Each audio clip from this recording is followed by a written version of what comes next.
नमस्कार दोस्तों, आप सभी का हमारे इस चैनल में बहुत बहुत स्वागत है। तो हमने कक्षा छठवीं की सामाजिक एवं राजनीतिक व्यवस्था के अध्याय 7 का पार्ट 1 तक कवर कर लिया था और आज हम इसे पार्ट 2 में अच्छी तरह से पूरी किताब को ख़त्म करने वाले हैं। तो यदि हमारे चैनल को सब्सक्राइब नहीं किए हैं तो प्लीज़ दोस्तों चैनल को सब्सक्राइब कर दें, साथ ही बेल आइकन को दबा दें ताकि आने वाले अगले वीडियो की नोटिफिकेशन आपको मिल सके। तो चलिए दोस्तों, आज का हमारा टॉपिक है थोक एवं खुदरा व्यापारी।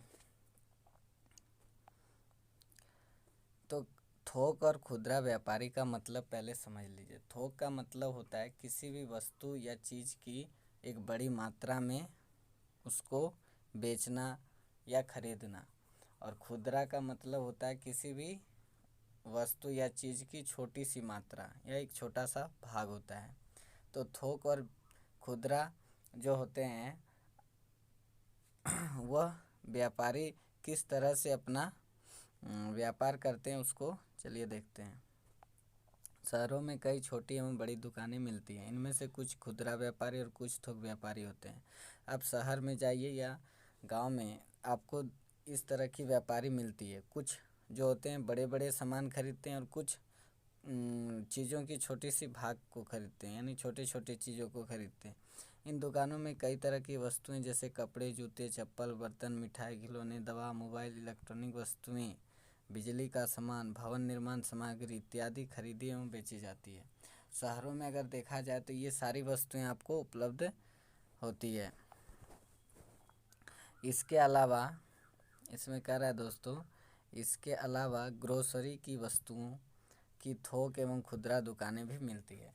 यानी जो आपका किराना दुकान होता है वहाँ पे अगर आप जाएंगे तो आपको कुछ दुकानों में आपको थोक दुकानदार मिलेंगे और कुछ खुदरा दुकानदार मिलेंगे। कुछ लोग जो होते हैं चावल की एक बड़ी मात्रा में, मान लीजिए चावल, दाल, चना, तेल इस तरह के सामग्री को बेचते हैं, तो उसमें से बड़ी मात्रा जैसे चावल के पैकेट्स को, बड़े बड़े पैकेट्स या बड़ी मात्रा में कौन बेचेंगे? तो थोक विक्रेता जो होंगे। और खुदरा जो विक्रेता यानी दुकानदार जो होंगे वह वस्तुओं की मात्रा को एक छोटी मात्रा में बेचेंगे या एक छोटे से क्वांटिटी में बेचेंगे। जैसे मान लीजिए आपको दाल लेना है, अब मान लीजिए आपको 1 kg 500 ग्राम दाल लेना है, तो उसके लिए आपको खुदरा दुकानों में जाना पड़ेगा, क्योंकि थोक दुकानों में आपको यह नहीं मिलेगी, क्योंकि वहाँ पे आपको बड़ी मात्रा में चीज़ों को खरीदना पड़ेगा। तो उसके लिए खुदरा दुकानें होती है जहाँ इन वस्तुओं की खरीद और बिक्री होती है। शहर का यह तबका भी स्वरोजगार से जुड़ा होता है। कह रहा है दोस्तों, शहर का जो यह तबका है ये आपका जुड़ा होता है स्वरोजगार से। ये देखिए, इसमें खुदरा और थोक विक्रेता, यानी खुदरा विक्रेता जो होगा वो वस्तुओं को खोलकर चीज़ों की छोटी से छोटी जितनी भी आपको आवश्यक है उतनी वो मात्रा, उतनी क्वांटिटी में आपको वस्तुएं देंगे। लेकिन थोक जो व्यापारी है वो वस्तुओं की बड़ी मात्रा में व्यापार करते हैं। अब देखिए, एक ललना एक रिक्शा वाला, उसकी कहानी दिया है। मैं चतरा जिले के गांव से 2 साल पहले रांची के काम धंधे की तलाश में आया था। मैं भूमिहीन हूँ और गांव में नियमित काम मिलना मुश्किल था। देखिए, चतरा ज़िले की बात कर रहा है, झारखंड में चतरा ज़िले कहाँ पे, ये हमें कमेंट सेक्शन में ज़रूर बताइएगा। और एक गांव, उसे चतरा ज़िले के गांव में 2 साल पहले रांची के काम धंधे की तलाश में वह काम करने गया। क्यों गया? क्योंकि उसके गांव में नियमित रूप से उन्हें काम नहीं मिलता था और उनके पास भूमि भी ज़्यादा नहीं थी कि वह खेती कर सके। तो आर्थिक संकट को देखते हुए मुझे गांव छोड़ना पड़ा, ये कह रहे हैं ललना। अब क्या करा, यहाँ आकर मैं अपने गांव के लोगों से मिला जो शहर में रह रहे थे, और उन लोगों से मिला जो उनके गांव से शहर काम करने के तलाश में आए थे। उन्होंने मुझे ऐसे व्यक्ति से मिलाया जो किराए पर रिक्शा चलवाता था। मैं भी किराए पर रिक्शा चलाने लगा, यानी उनके गांव के जो लोग थे उन्होंने उनको काम पर लगा दिया और वह रिक्शा चलाने लगा। मैं सुबह 6 से रात 8 बजे तक शहर के विभिन्न सड़कों पर रिक्शा चलाता हूँ। प्रतिदिन मुझे 100 या 150 की आमदनी हो जाती है, जिसमें 50 रुपये रिक्शा का किराया देना पड़ता है। वो क्या कर रहा है, 150 100 या 150 का हमारा जो है रोज़ का आमदनी है, यानी उसकी प्रतिदिन की कमाई है, उसमें 50 रुपये उसको रिक्शे वाले को देना पड़ता है किराए के रूप में, और जो बच गए वो उनकी कमाई हो जाती है। शेष बची राशि में कुछ राशि घर भेज देता हूँ, जिससे परिवार का गुजारा होता है। और कभी कभार मेरी पत्नी खेती में मजदूरी करके या किसी के घर में काम करके थोड़ा बहुत कमा लेती है। तो अपनी पत्नी के बारे में बताती है कि उसकी पत्नी भी गांव में कुछ कुछ कभी कभी पैसे कमा लेती है। जिस दिन बीमार पड़ जाने के कारण रिक्शा नहीं चलाता, उस दिन कोई कमाई नहीं होता है। क्या कर रहा है दोस्तों, जिस दिन वह बीमार पड़ जाता है तो बीमार पड़ने पर वह रिक्शा नहीं चला पाता है, और रिक्शा नहीं चलाने से उसकी कोई ऐसी व्यवस्था नहीं है, उसकी किसी प्रकार की कोई कमाई नहीं होती है। साल में 2-3 बार ही परिवार से मिलने अपने गांव जा पाता हूँ। तो देखिए दोस्तों, इनकी हालत कितनी ख़राब है, यानी यह दिन रात मेहनत करते हैं और इतने कम पैसे कमाते हैं, और फिर भी घर वह 2 से 3 बार ही साल में आ पाते हैं। यानी इसकी दशा आप देख सकते हैं कि जो मजदूरों की दशा होती है वह कितनी खराब होती है। तब धीरे धीरे मजदूरों की दशा को सुधारने का प्रयास किया जा रहा है सरकार की ओर से, और हो सकता है भविष्य में और इनके लिए सुविधाएं की जा सके। पेशेवर शहरों में शिक्षक, डॉक्टर, वकील, बैंक कर्मी, डाकिया, बीमा कर्मी जैसे पेशेवरों की संख्या भी कम नहीं होती है। शहरों में आप देखेंगे तो शिक्षक, डॉक्टर, वकील, छोटे से बड़े, ये सभी लोग आपको देखने को मिलते हैं। ये समाज में क्या करते हैं, लोगों को सेवा प्रदान करते हैं, समाज में लोगों को सेवा देते हैं। अब शिक्षक क्या सेवा देंगे, शिक्षक बच्चों को पढ़ाने का काम करते हैं, डॉक्टर लोगों की उनकी बीमारी अथवा इलाज करते हैं, वकील लोगों को कानूनी सलाह देते हैं कि आप किस प्रकार से कानून की मदद से आप किस प्रकार से न्याय पा सकते हैं। डाकिया चिट्ठी या अन्य पत्रों को लोगों तक पहुंचाते हैं। कंपनी जो होती है या बीमा कर्मी जो होती है, अपनी कंपनी के द्वारा बीमा कर्मी अपने कंपनी के द्वारा बीमा कर्मी अपनी कंपनी के द्वारा जारी विभिन्न बीमाओं के बारे में लोगों को बताते हैं एवं बीमा करवाने के लिए प्रेरित करते हैं। शहरी समुदाय के शिक्षक, डॉक्टर तथा वकील जैसे पेशेवर या तो कहीं स्थायी वेतन पर नियोजित होते हैं या फिर स्वनियोजित होते हैं। अब देखिए, शहरों के जो डॉक्टर, वकील, शिक्षक जो होते हैं वह या तो स्थायी होते हैं, कहीं सरकारी गवर्नमेंट में काम करते हैं, या फिर आपकी प्राइवेट तरह की जो मेडिकल्स होती है, प्राइवेट तरह की जो विद्यालय होती है उसमें शिक्षक लोग पढ़ाते हैं। तो शहरों में आपको नियोजित भी देखने को मिलता है और स्वनियोजित भी देखने को मिलता है। अब कह रहा है शहरों में आपको बैंकों की कई शाखाएं मिल जाएंगी। यहाँ के कार्यरत बैंक कर्मी लोगों के विभिन्न तरीकों से मदद करते हैं।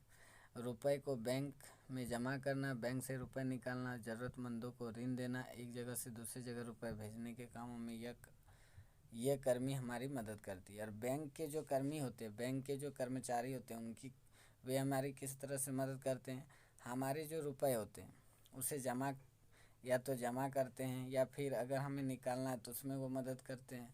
मान किसी को ऋण चाहिए तो वह ऋण प्रदान करते हैं, किसी को अपने रुपए को भेजना है एक जगह से दूसरी जगह तो वह भी भेजने में मदद करते हैं उनके रुपए को। तो इस प्रकार से बैंक कर्मी हमारी मदद करती है। अब आता है नौकरी पेशा लोग, यानी जिनके पास नौकरी जैसी रोजगार होती है, उनका दिनचर्या कैसा होता है। तो शहरों में रहने वाले लोगों में से नौकरी पेशा लोगों की संख्या काफ़ी होती है।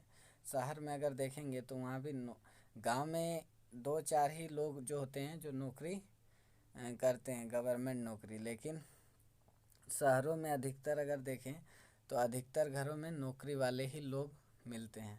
ये फैक्ट्रियाँ, कार्यालयों तथा बड़ी बड़ी दुकानों आदि में कार्य करते हैं। अब देखिए, कुछ जो कर्मचारी होते हैं या कुछ लोग जो होते हैं उन्हें सरकारी नौकरी होती है और कुछ गैर सरकारी में कार्य करते हैं, यानी प्राइवेट कंपनियों में कार्य करते हैं।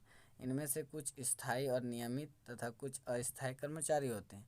अब देखिए, कुछ स्थायी कर्मचारी होते हैं और कुछ अस्थायी कर्मचारी होते हैं। स्थायी कर्मचारियों का वेतन के अलावा अन्य सुविधाएं भी मिलती है। स्थायी कर्मचारी जो होते हैं उन्हें वेतन के साथ साथ कुछ सुविधाएं मिलती है, जैसे कि सप्ताह में 1-2 दिन या त्योहारों के समय छुट्टी मिलती है, चिकित्सा सुविधा मिलती है। मान लीजिए वह बीमार पड़ जाते हैं तो उसे सुविधा मिलती है, छुट्टी मिलती है, लेकिन उसके वेतन में कटौती नहीं होती है।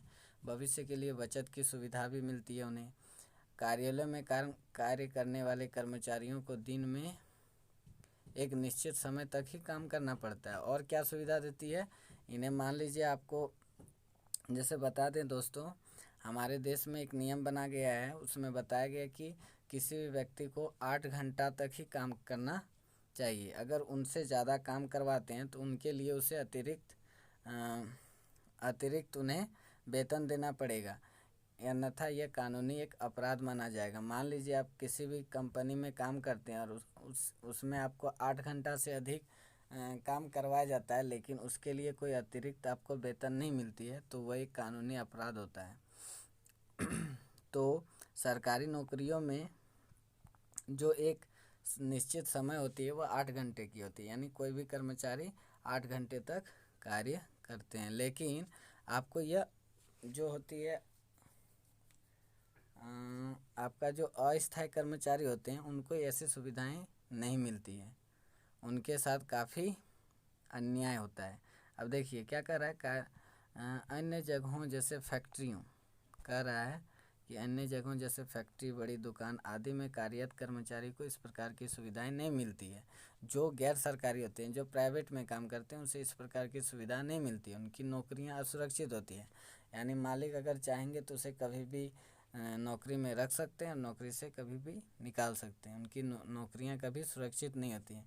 लेकिन सरकारी में अगर आप कार्य कर रहे हैं, सरकारी किसी भी चीज़ में अगर सरकारी आपका नौकरी है तो उसमें आपको जल्दी से निकाला नहीं जाता है, आपका जो नौकरी होती है वो सुरक्षित होती है। लेकिन ऐसे में आपका अगर अस्थायी कर्मचारियों की बात करें तो उसकी नौकरी असुरक्षित होती है। ऐसे लोगों को काम की आवश्यकताओं को ध्यान में रखते हुए काम पर लगाया जाता है, यानी जब काम की आवश्यकता होती है तब लोगों को लगाया जाता है, जब नहीं ज़रूरत होती है तो उन्हें निकाल दिया जाता है। इस प्रकार से अस्थायी कर्मचारियों की दशा होती है। अब आता है अनियमित मजदूर। यह अनियमित का मतलब कोई एक नियमित नहीं है, जब मन मिला उन्हें काम मिलेगा, जब हो सकता है कभी उन्हें काम मिल भी सके, हो सकता है कभी उन्हें खाली हाथ में लौटना भी पड़े। तो अनियमित मजदूरों को पूर्ण रूप से रोजगार नहीं मिलती है। देखिए, शहर में चौक चौराहों पर बहुत सारे महिला एवं पुरुष अपने हाथों में कुदाल गेंता लेकर समूह के सड़क के किनारे खड़े मिल जाते हैं। ये दिहाड़ी पर काम करने वाले मजदूर और मिस्त्री होते हैं। यानी शहरों पर अगर आप देखें तो किसी एक चौराहे या मोड़ पर आपको ये सारे देखने को मिलते हैं, इस प्रकार के मजदूर। कुछ बने रहे मकानों में मजदूरी करते हैं, कुछ बोझा ढोते हैं और ट्रैक्टरों में सामान चढ़ाने उतारने का काम करते हैं। तो मजदूर जो होते हैं, यहाँ जितने भी चौराहे पर आपको मजदूर मिलेंगे, कुछ लोग जो होते हैं मजदूरी करने चले जाते हैं मिस्त्रियों के साथ, कुछ लोग बोझा ढोने लगते हैं और ट्रैक्टरों में जो सामान को उतारना और चढ़ाना होता है ये भी कार्य ये लोग कर लेते हैं। कुछ लोग पानी की पाइप और टेलीफोन की लाइन के लिए खुदाई करते हैं, ज़मीन के नीचे जो पाइप बिछी होती है उसकी खुदाई करते हैं। ये सभी काम की तलाश में प्रतिदिन शहरों में जाते हैं। क्यों जाते हैं दोस्तों शहरों में? क्योंकि गांव में इस प्रकार की कार्य नहीं मिलती है। गांव में जो होती है रोजगार बहुत ही कम होती है। अधिकतर लोग जो होते हैं, बताए थे कि अधिकतर जो लोग होते हैं वह खेती पर निर्भर करते हैं, जहाँ काम करवाने वाले लोगों की मजदूरी की दर को तय करने के बाद इन्हें काम पर लगाया जाता है। यानी लोगों की जो मजदूरी होती है उस मजदूरी दर को तय किया जाता है, उसके बाद इन्हें काम पर लगाया जाता है। कई बार ऐसे मजदूरों को काम नहीं मिलने पर खाली हाथ घर वापस लौटना पड़ता है। कभी कभी इन मजदूरों को अगर काम नहीं मिलता है तो उन्हें खाली हाथ लौटना पड़ता है। उसके बाद आता है वाहन चालक। शहरों में कई लोग बड़ी एवं छोटी वाहनों के चालक के रूप में छोटी वाहनों के चालक के रूप में अपनी सेवाएं देते हैं। मान लीजिए शहरों में छोटे छोटे बड़े बड़े जो वाहन होते हैं, ट्रक, ट्रैक्टर, बहुत तरह का आपका जैसे हो गया पिकअप वैन, ये सभी को जो गांव से जो लोग जाते हैं वह चालक के रूप में अपनी सेवाएं देते हैं। इनमें से कुछ लोग अपने वाहन, कुछ किराए के वाहन तथा कुछ उद्योगपति या कुछ पेशेवरों की गाड़ियां चलाते हैं। अब देखिए, जो गांव से शहर की ओर जाते हैं, कुछ लोग जो चालक बन जाते हैं वे या तो किसी किराए का वाहन चलाने लगते हैं, क्या किसी बड़े बड़े उद्योगपति या पेशेवर जो नौकरी वाले लोग होते हैं उनकी गाड़ियाँ चलाते हैं। जैसे आप लोग बड़े बड़े जो सर्विसमैन जो होते हैं, बिजनेसमैन, सर्विसमैन, उनके एक ड्राइवर्स होते हैं, उनके एक चालक होते हैं, वाहन चालक स्पेशल। तो उनमें से कुछ लोग चले जाते हैं, कुछ लोग ट्रक, ट्रैक्टरों में वाहन चलाते हैं, कुछ लोग क्या करते हैं, किराए के रूप में वाहन चलाते हैं। इनमें से कुछ लोग मासिक वेतन पर नियोजित होते हैं। अब देखिए, बहुत सारे अब उद्योगपति या पेशेवर की जो गाड़ियां चलाते हैं वे लोगों को एक मंथली वेतन दिया जाता है कि आपको महीने में इतनी की पगार मिलेगी। लेकिन जो अपने किराए पर चलाता है, किराए लेकर, या किसी बाज़ार में किसी भी तरह का ट्रक चलाता है, तो उसे प्रतिदिन की दर से कुछ पैसे या कुछ वेतन उन्हें नियोजित होते हैं। इनमें से कुछ लोग मासिक वेतन पर नियोजित होते हैं और कुछ दैनिक मजदूरों पर भी वाहन चलाते हैं, यानी प्रतिदिन मिलने वाली जो मजदूरी दर होती है। इन चालकों में रिक्शा चालकों की स्थिति अच्छी नहीं होती। जो रिक्शा चालक होते हैं उनकी स्थिति बहुत ही ख़राब होती है, क्योंकि उन्हें नियमित रूप से रोज़गार नहीं मिल पाता है। अब देखिए, यहाँ पे कॉल सेंटर के लिए दिया गया है, इसको देख लीजिए। नगरों एवं महानगरों में कॉल सेंटर में काम करना रोजगार का एक नया क्षेत्र है।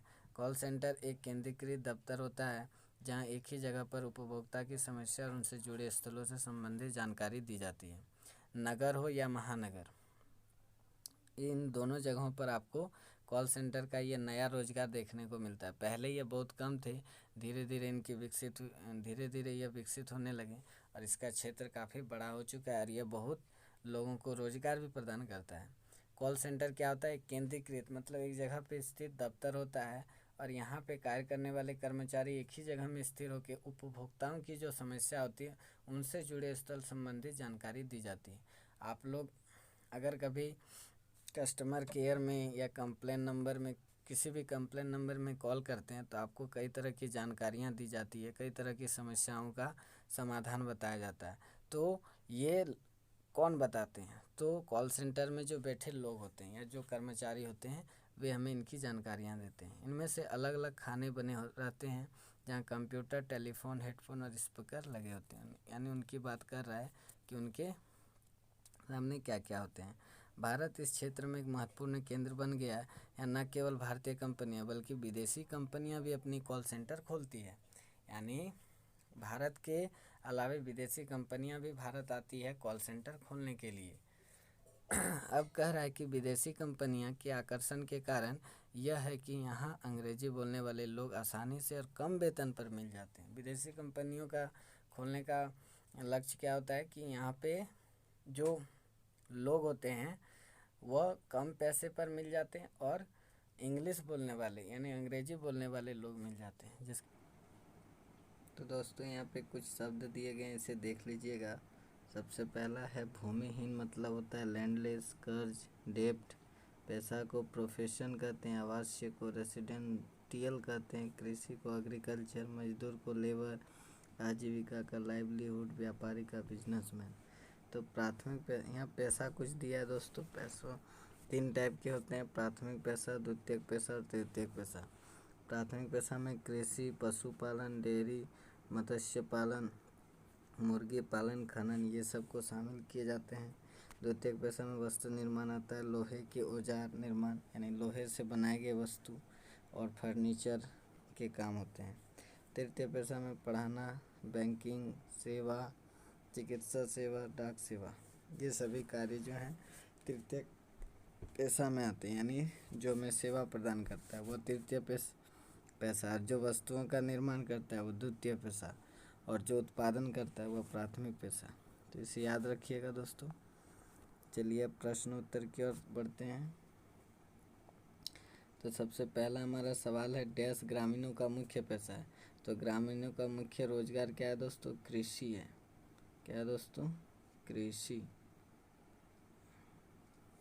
दूसरा कह रहा है, भूमिहीन ग्रामीण जो दूसरों की जमीन में काम कर जीविकोपार्जन करते हैं उसे खेतीहर मजदूर कहते हैं। क्या कहते हैं दोस्तों? खेतीहर मजदूर। तो इसे लिख लीजिए, खेतीहर मजदूर। तीसरा कर रहा है, डैश अपने परिवार के भरण पोषण मात्र के लिए फसल को उपजाते हैं। तो छोटे या जो भूमिहीन किसान होते हैं वो अपने परिवार के भरण पोषण मात्र ही फसल उपजा पाते हैं, क्योंकि उसके पास भूमि नहीं होती है। तो छोटे किसान भारत में डैश से ज़्यादा शहर है। तो 5000 से भी ज़्यादा शहर है। बताए थे दोस्तों, 5000 से ज़्यादा शहर है। डैश कर्मचारियों की नौकरियां सुरक्षित होती है। तो अस्थायी जो कर्मचारी होते हैं उसकी नौकरियां जो होती है असुरक्षित होती है, इन्हें किसी प्रकार का लाभ नहीं मिलता है और इन्हें कभी भी अपने पद से हटा दिया जा सकता है। चलिए अब 2 नंबर के प्रश्नों को देखते हैं। 2 नंबर में कह रहा है, 2 का क में शहरी क्षेत्रों में लोगों की किन्हीं 5 आजीविकाओं को लिखे। तो शहरी क्षेत्रों में लोगों की 5 आजीविकाओं के बारे में लिखने के लिए कहा गया। तो क्या क्या हो सकता है? जैसे फुटपाथ व्यापारी लोग फुटपाथ में अपना व्यापार करते हैं। नौकरी पेशा लोग जिनके नौकरी होते हैं वे किस ढंग से अपना कार्य करते हैं। थोक एवं खुदरा व्यापारी हो गए, अनियमित मजदूर जो हो गए, वाहन चालक, ये सभी शहरी क्षेत्रों के लोग हैं और उनके अलग अलग कार्य हैं। तो उन्हीं को आपको लिखना है। तो यहाँ हम दाग मार देते हैं दोस्तों, आप लोग यहाँ से लिख सकते हैं। ये रहा शहरी आजीविका। इसमें 1 नंबर दे के लिखिएगा फुटपाथ व्यापारी। उसके बाद दूसरा पॉइंट में लिखिएगा थोक एवं खुदरा व्यापारी जो होते हैं। तीसरा पॉइंट लिखिएगा पेशेवर। उसके बाद लिखिएगा नौकरी पेशा लोग और अनियमित मजदूर। ये 5 पॉइंट लिख दीजिएगा दोस्तों। 5 लिखने के लिए कहा गया है, चलिए 5 ही लिखना है। और एक वाहन चालक भी होता है। अब चलिए ख नंबर के प्रश्नों के उत्तर करते हैं कि आजीविका किसे कहते हैं? आजीविका किसे कहते हैं? आजीविका, तो आजीविका का मतलब बताए थे रोजी रोटी या जीवन यापन का जो साधन होता है, यानी ऐसा कार्य लिखिएगा, ऐसा, ये ख नंबर का हो गया, ऐसा कार्य जिसकी आय से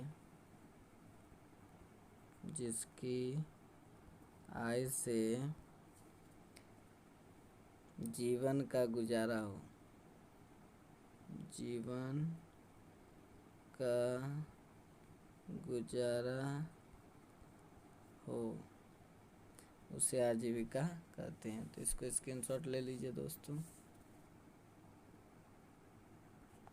चलिए अब ग नंबर देखते हैं। ग नंबर में क्या कर रहा है, स्थायी कर्मचारियों को वेतन के अलावा किन किन सुविधाओं का लाभ मिलता है। तो चलिए देखते हैं, यहाँ पे दिया गया है कर्मचारियों के बारे में, नौकरी पेशा लोग। यहाँ से आप देख सकते हैं स्थायी कर्मचारी, यहाँ से लिखिएगा स्थायी कर्मचारियों को वेतन के अलावा अन्य सुविधा मिलती है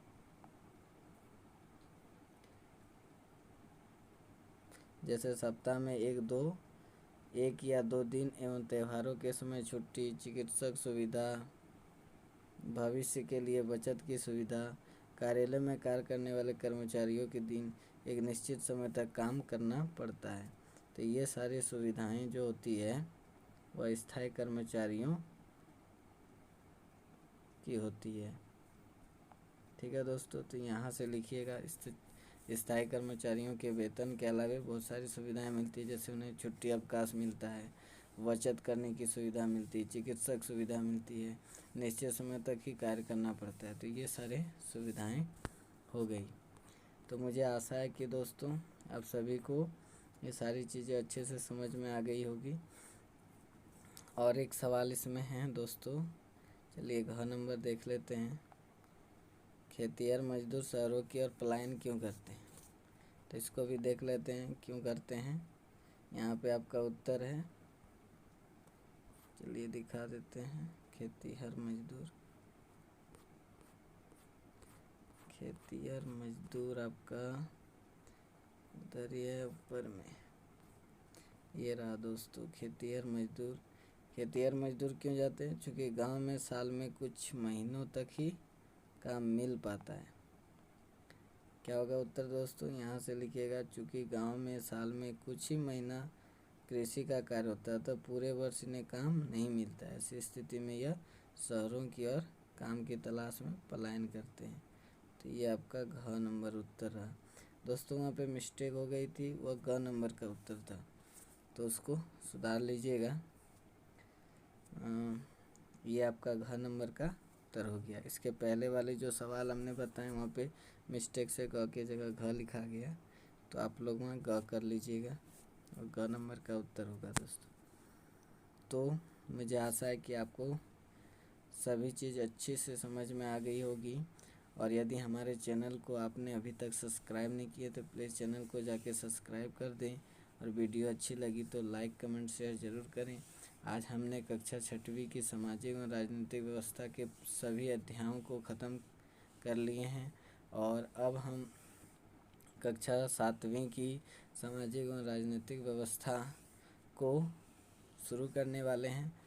तो आप लोग ध्यान से मन लगा के पढ़िए और मैं आपके लिए इससे भी बेहतरीन वीडियो लाता रहूँगा। तो आज को हम अपने वाणी को यहीं पे विराम देते हैं दोस्तों। धन्यवाद।